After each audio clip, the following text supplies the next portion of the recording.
de la naturaleza empezaron a hacerse preguntas sobre los fenómenos y en lugar de esperar a que la naturaleza le respondiera a sus preguntas, la forzaron a través de un experimento. Forzaron a la naturaleza a que le respondiera a sus preguntas a través de un modelo experimental. Muy bien planeado, muy bien acotado, aislado, ¿no? Pensado a priori, bueno, es decir, pensado con independencia de condiciones normales, ¿no? Sino abstractas, ideales, ¿no? Para poder encontrar a través de ese experimento constantes, constantes que fueran expresables a través de una fórmula, constantes que fueran expresables en una fórmula. Y entonces pone el ejemplo del propio Kant. Cuando Galileo hizo rodar sobre un plano inclinado unas bolas de plomo que él sabía de antemano qué peso tenían, de antemano sabía la distancia de la tabla, de antemano sabía el tiempo, en fin, ¿no? Lo que hizo Galileo, dice Kant, fue forzar a la naturaleza, exigirle a la naturaleza a que le respondiera a su pregunta. ¿Hay una relación entre el peso, la distancia y la velocidad en la que cae el cuerpo? ¿Sí o no? Y la respuesta es sí, por supuesto. ¿Qué nos ofrece la experimentación? ¿Qué nos ofrece el momento de la experimentación en las ciencias empíricas? Una determinación de la naturaleza, una condicionalización de la naturaleza. Tengo variables controladas, tengo los elementos aislados, ideales, controlados, para poder de allí extraer una constante que, si tengo un poco de suerte, como investigador que soy, expresará una ley allá afuera. No nada más del modelo, no nada más del molde, no nada más del experimento, sino allá afuera, en el mundo. ¿Mm? Entonces el investigador no espera, ¿no? Bueno, antes sí, ¿no? Esa es la diferencia entre el físico especulativo, ¿no? Antes de este momento que describe Kant, ¿no? En Torricelli, Stahl y Galileo, ¿no? El momento de la ciencia experimental implica una determinación de la experiencia, una condicionalización de la experiencia. Sí, en efecto, Galileo, en el diseño de la tabla inclinada, como seguramente saben, que seguramente han oído, mandó pulir perfectamente la tabla, ¿no? De una dimensión, de un tamaño que él sabía que era el ideal para poder calcular, ¿no? La mandó pulir. ¿Y por qué la mandó pulir? Bueno, pues porque esperaba que tuviera la menor fricción posible, que no hubiera fricción. Eso está en la naturaleza, ¿no? En la naturaleza hay fricción, ¿ah? Pero la idea es tratar de aislar las condiciones que nos permitirán establecer una constante, una regularidad firme y, sobre todo, establecer con base en esa regularidad una fórmula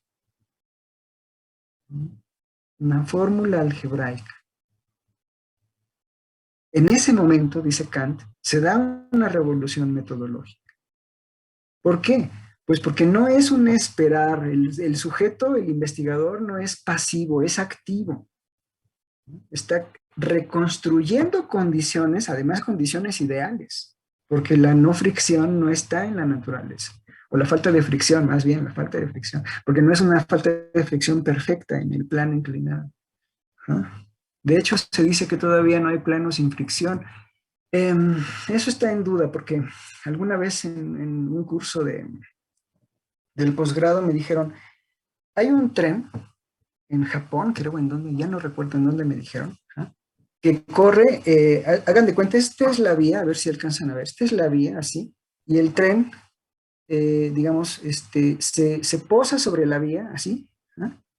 Y hay un momento, bueno, no sé si lo alcancen a ver, hay un momento en el que el tren enciende un interruptor y entonces genera un campo electromagnético entre la vía y el riel, ¿no? Bueno, entre la vía y ¿cómo se llama? Pues la cosa que corre a través de la vía y que sostiene al tren. Y entonces no hay fricción.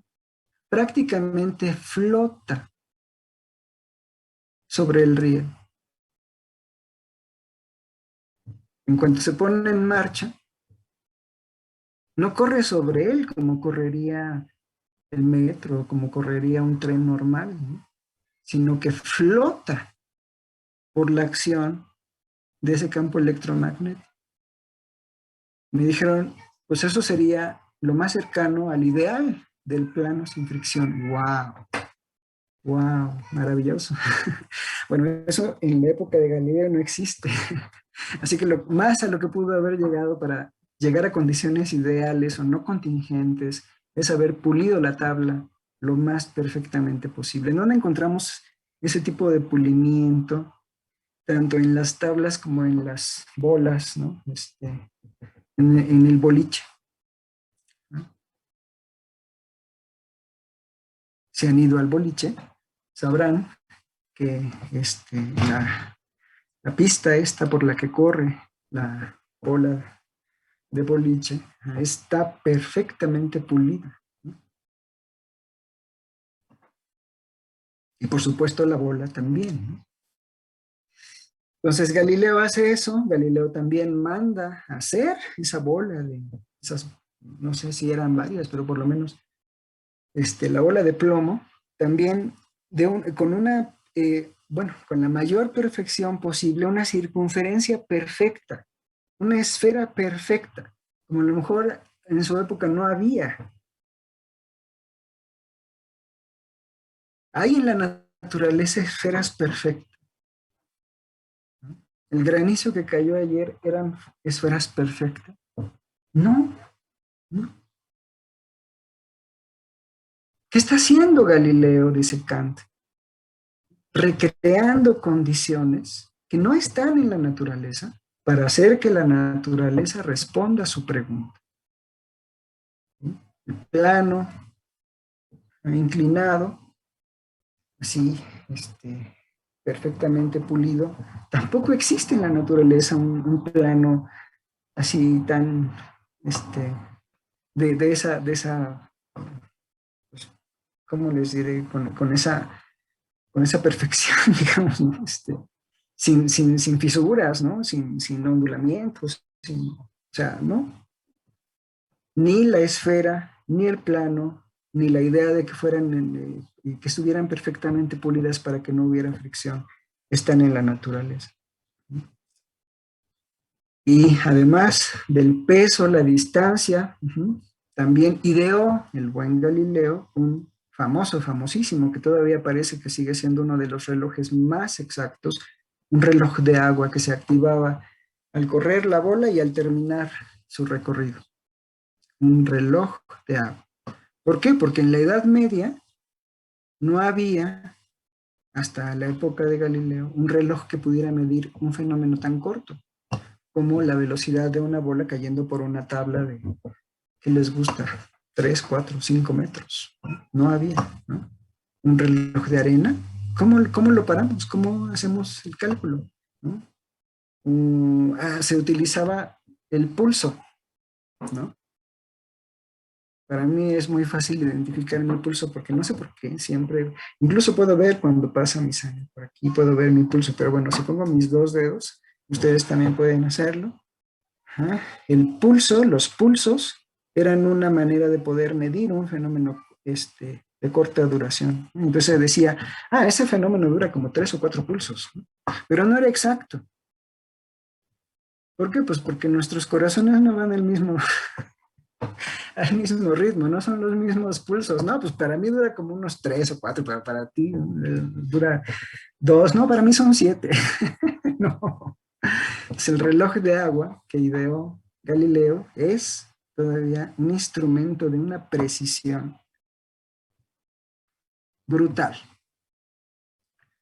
Y haciendo eso, recreando condiciones que no están en la naturaleza, como a veces suelo decir yo, y algunos alumnos hasta me han hecho, bueno, no burla, pero han hecho uso de este término, en la descontingencialización de la experiencia, en la descontingencialización de las condiciones, es como fue posible para Galileo encontrar las fórmulas, la fórmula de la aceleración. No esperando que la naturaleza le respondiera, sino forzándola, exigiéndole respuestas. Como llevando una, eh, una toronja gigante, lo más grande posible, a una ladera y midiendo el tiempo con pulsos, ¿no? No. ¿No? Recreando condiciones de forma ideal, no natural, en un laboratorio, en un lugar especial, con un número de constantes limitado, peso, distancia, altura, velocidad, tiempo, para ver si había alguna constante. Y la encontró.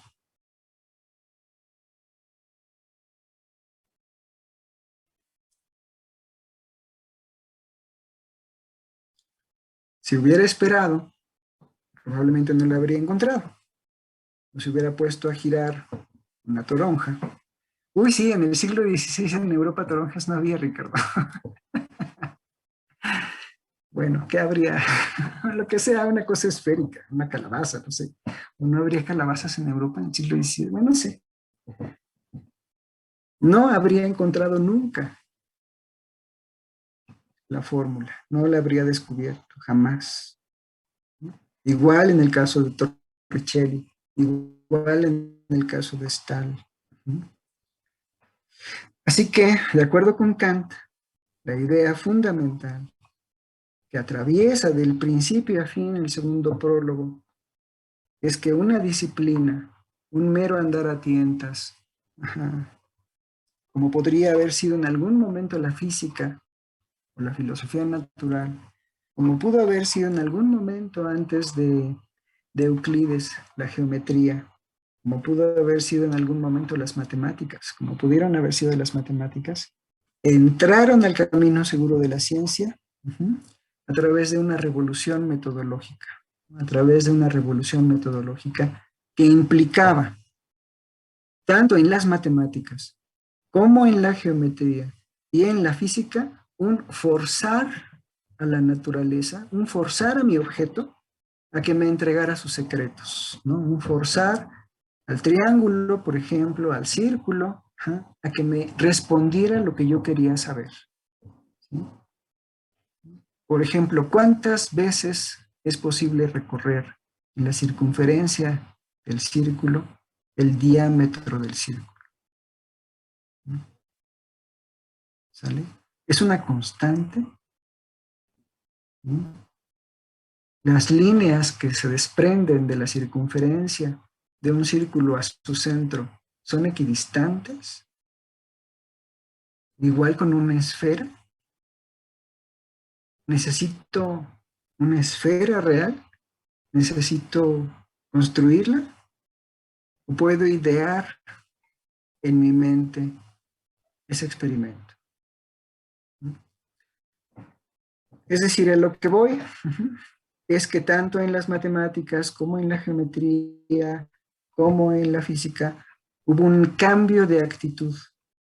El investigador no aplicaba su conocimiento matemático, su conocimiento geométrico, ¿no? A problemas concretos para resolver, por ejemplo, cuánto mide tu terreno, cuánto mide el mío, ¿no? Eres mi hermano, nos acaban de heredar el 30% del terreno de nuestro padre, así que a ti te toca tanto y a mí me toca.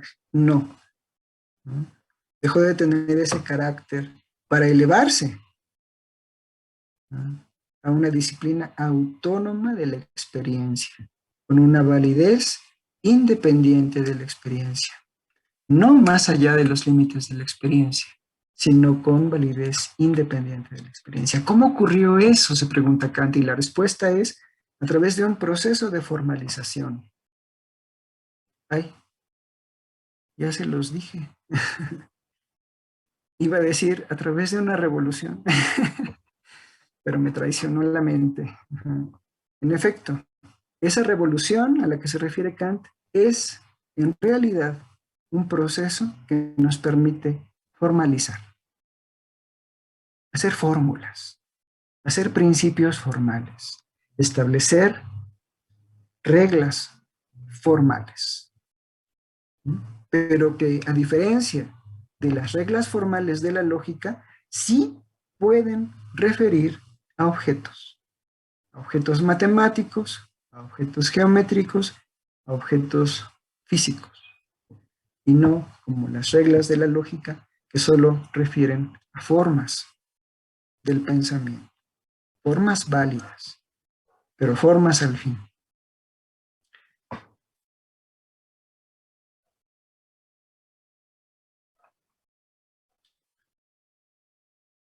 La conclusión de Kant es que la epistemología de su época expresa un problema que puede ser expresado de esta forma. El sujeto de conocimiento, no el científico, no Galileo, no Torricelli, el científico, perdón, el sujeto de conocimiento en general, no el científico, sino el sujeto de conocimiento en general, tiene una actitud pasiva en la epistemología de mi época. Espera, está determinado por la experiencia, está condicionado por ella. Con base en esa determinación empírica, con base en esa condicionalización empírica, el sujeto responde, activa principios, ¿no? ¿A quién se está refiriendo Kant cuando habla de esta forma? Empieza con H, termina con E, y son 4 letras.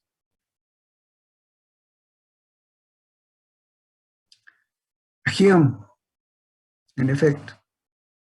Hume nos dice justo en la respuesta al problema de la causalidad, como seguramente recuerdan, que es la experiencia la que determina a la mente a pasar de A a B cuando B no es observada, en virtud de una conjunción constante de A y B, A y B, A y B en el pasado. Se forma en nosotros un hábito, una costumbre, es decir, un impulso ciego, una tendencia fisiológica, una tendencia, una inclinación psicológica, a que sobre la base de esa conjunción constante, ahora que se presenta A, no puede evitar pasar a B, aunque B no se haya presentado todavía. Hume plantea, pues, una posición que para Kant es equivocada. Expresa una posición que para Kant es ingenua. Y expresa sobre todo una posición insatisfactoria. ¿Por qué es insatisfactoria? Pues porque con ese modelo de conocimiento en donde el sujeto está determinado por la experiencia, jamás, escúchenlo bien, jamás se va a poder explicar cómo Newton llegó a postular sus leyes. Que para esa época, y durante mucho tiempo más, eran leyes absolutas. Con un modelo epistemológico como este, si bien Hume tiene razón en muchas cosas, Kant lo menciona, como dijo Cintia la clase pasada, Kant expresa eso en los prolegómenos a toda metafísica futura, ¿no? Hume me despertó del sueño dogmático. Es decir, tiene razón en una serie de cosas, pero no puedo estar completamente de acuerdo con él, porque su epistemología es completamente insuficiente para poder dar cuenta de las leyes de Newton. Es decir, su epistemología, su naturalismo, su psicologismo epistemológico es completamente insuficiente para poder explicar el conocimiento universal y necesario. Leyes con las cuales es posible no solo explicar, sino predecir con éxito, con exactitud, fenómenos como, escúchenlo bien, como nunca, jamás en toda la historia de la humanidad se había logrado hasta este momento. La pregunta de Kant es, ¿cómo es posible eso? La pregunta de Kant es, ¿cómo es posible eso? Es un hecho que lo logramos, es un hecho que están las leyes ahí, es un hecho que podemos descubrir a Neptuno. Podemos explicar muchos fenómenos, pero sobre todo predecir fenómenos. La pregunta de Kant es, ¿cómo pudimos llegar a eso? ¿Cómo son posibles las leyes de las ciencias empíricas? ¿Cómo son posibles las leyes de Newton? Estoy de acuerdo con Hume, pero si retomo su epistemología tal como está, así como está su epistemología, no es posible dar cuenta de esas leyes. ¿Por qué? ¿Por qué? ¿Por qué no se puede? Porque para Hume, todo conocimiento empírico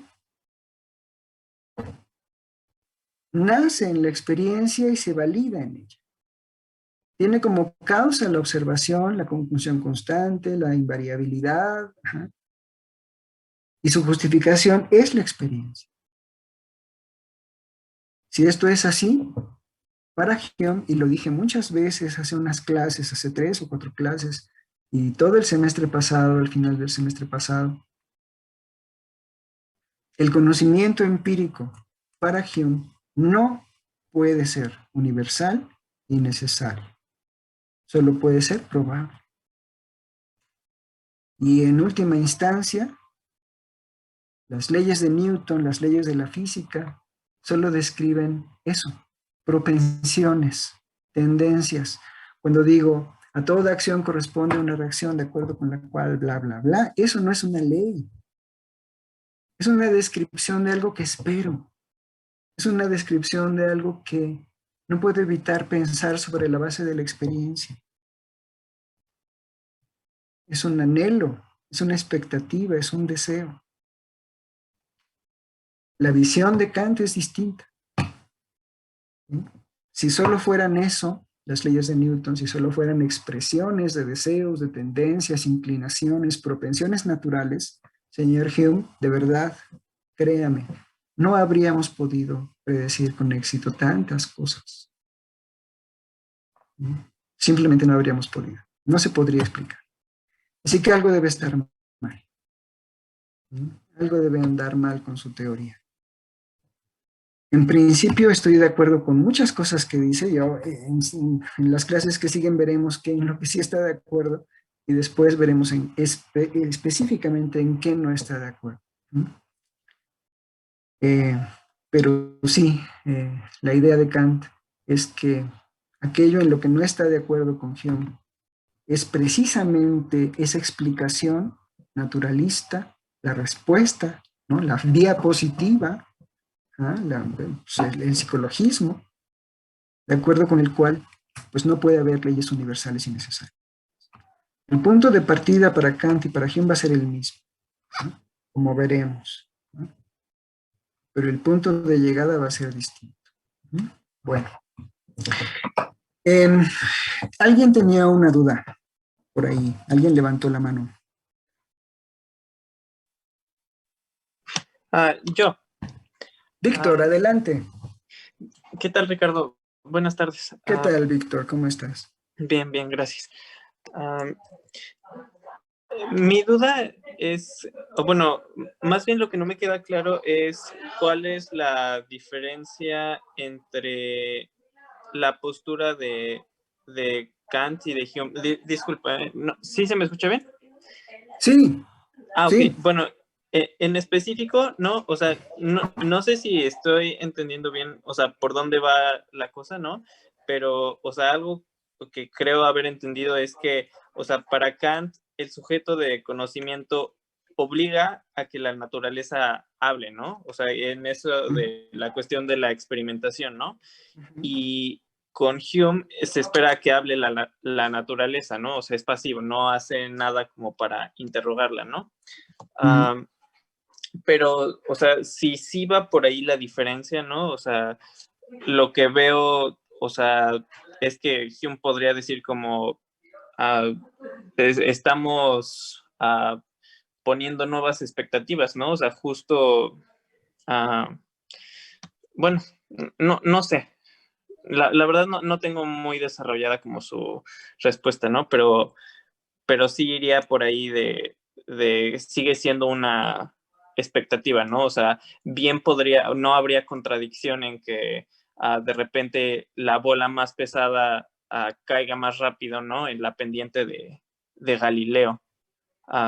Entonces, no sé, ¿cómo, cómo es que Kant sí podría resolver la cuestión como de las leyes de Newton y Hume no? Ok, muy bien. Bueno, es algo que a lo que nos vamos a dedicar precisamente en estas clases que siguen, ¿no? Pero eh, digamos que adelantándome a esas clases y tratando como de ser muy sintético, ajá, la diferencia esencial entre Kant y Hume corresponde al tipo de principios que articulan las leyes. El tipo de principios que articulan las leyes para Hume son principios naturales, son principios contingentes que perfectamente él dice, ¿no? Pudieron haber sido otros, la naturaleza nos pudo haber dado otros, pudimos desarrollar otras inclinaciones, otras tendencias, pero pues la naturaleza nos dio esas y con esas podemos lidiar con la vida, sobrevivir y todo eso. En cambio, en Kant, a diferencia de Hume, las condiciones o el tipo de condiciones que hacen posibles las leyes no van a ser, como veremos, y voy a poner mucho énfasis en eso, Víctor, no van a ser de tipo psicologista o naturalista, van a ser condiciones lógicas, condiciones a priori. Ajá. No a posteriori, sino a priori. Bueno, no a fortiori, como se dice en el caso de Hume, sino condiciones a priori, entendiendo por a priori no innatas, sino condiciones que tienen validez independiente de la experiencia. Eso es algo que vamos a desarrollar a lo largo de estas clases, pero esa es la diferencia fundamental.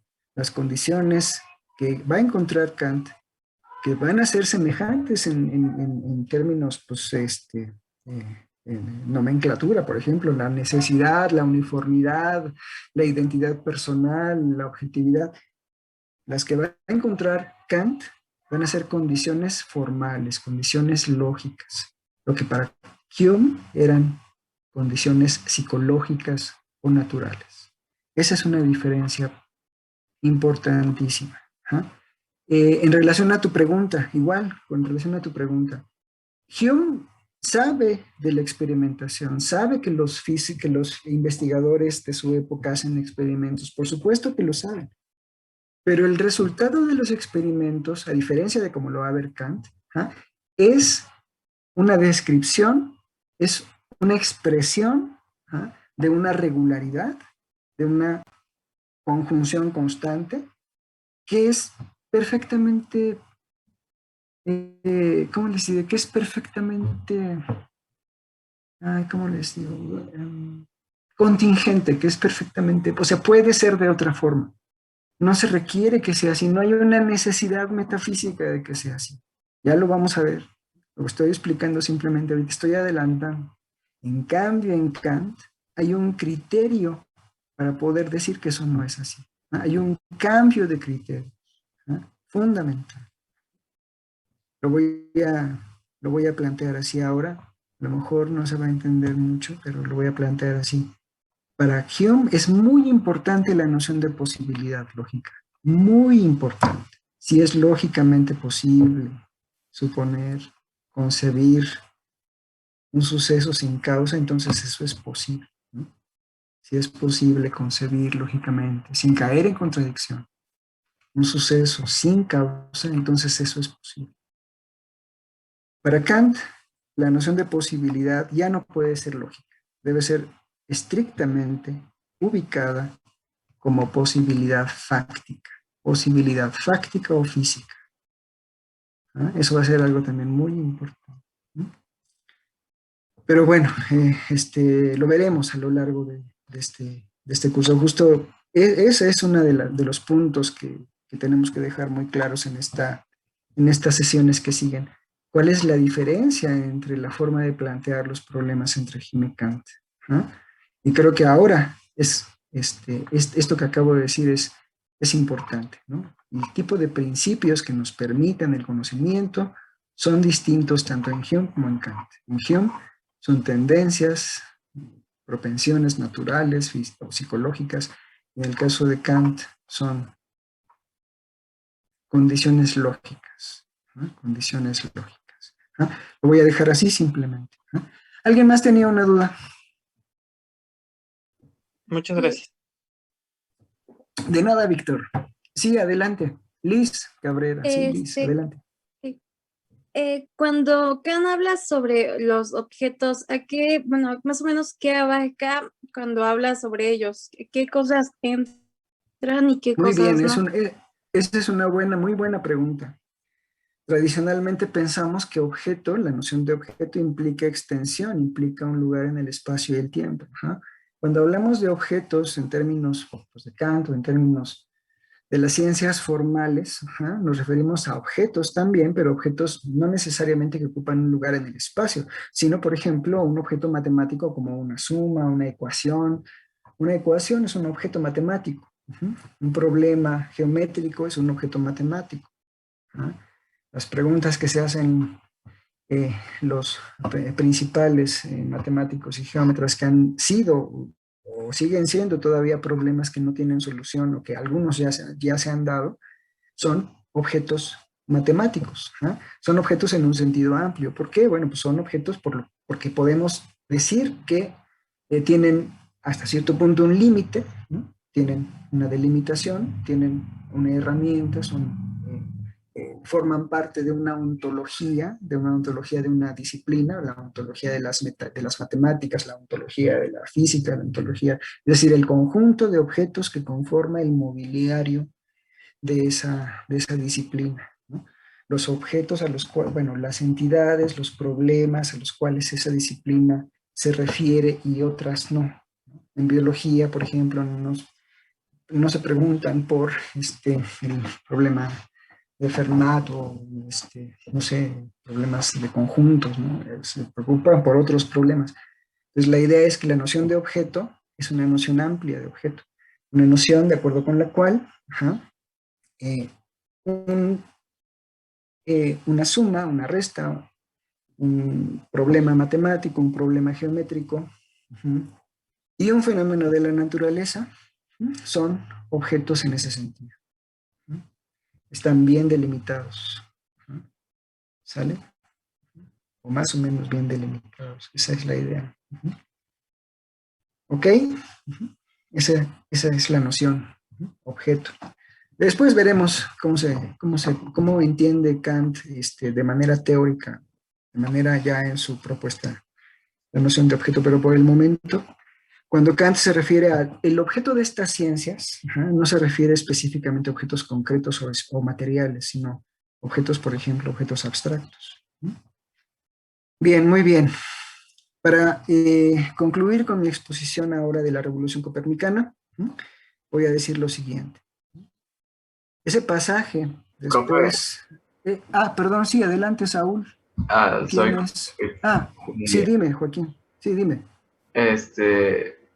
Entonces, un objeto también, o sea, podría ser la misma crítica de la razón pura, podría ser un objeto, o eso es un proceso, o qué es, o es un proceso epistémico, o es un objeto epistémico. Okay, bueno, por el momento, sí, por el momento pensemos que la noción de objeto para Kant tiene que ver con objeto que es parte de una ciencia o al que refiere una ciencia, ¿de acuerdo? Cuando hablamos de un proceso como el crecimiento de las plantas, eso es un objeto y es un proceso, pero es un objeto de la biología. ¿No? Cuando hablamos como de la nutrición, ¿no? Por ejemplo, como un objeto, pues hablamos de un proceso también, ¿no? Pero es un objeto de una disciplina que se llama fisiología. ¿No? Es un objeto de estudio. Decir que la crítica de la razón pura misma es un objeto no sería adecuado porque no es un objeto de la ciencia, es un objeto para nosotros los filósofos y además no habla sobre objetos. La crítica de la razón pura no habla sobre objetos, habla sobre condiciones de posibilidad del conocimiento de objetos. Es todo lo contrario. Por eso no podemos decir que la crítica de la razón pura o las categorías del entendimiento o el espacio y el tiempo sean objetos. No. No, no, no. Es una propuesta. Es un objeto de estudio para los filósofos, pero Kant está pensando en los objetos de estudio de la ciencia. ¿Qué es lo que hace que un objeto de estudio de la ciencia pueda llegar a ser? Pueda llegar a establecer leyes con independencia del origen particular, contingente de la experiencia. Esa es la pregunta. ¿Qué es lo que ocurre? Tenemos un input particular, contingente, segmentado, disruptivo. ¿No? Y le devolvemos al mundo una ley de cobertura universal y necesaria. ¿Qué demonios pasa? Esa es la pregunta. ¿Sí? Como estos objetos pueden formalizarse, podemos extraer formas de sus relaciones, en sus propiedades o en sus relaciones con otros objetos. Esa es la pregunta. Bueno, muy bien. Saúl, adelante. Sí, es una duda de la primera parte de la clase. Ah, del primer prólogo. Bueno, me quedé con una duda. Había dicho algo parecido a que Leibniz diría que ideas como Dios y gravedad eran del mismo tipo, algo así.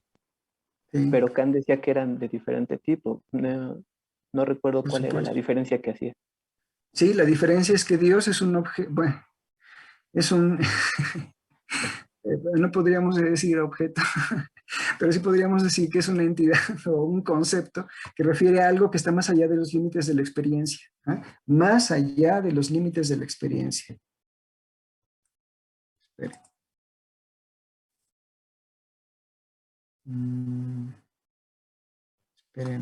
Esperen.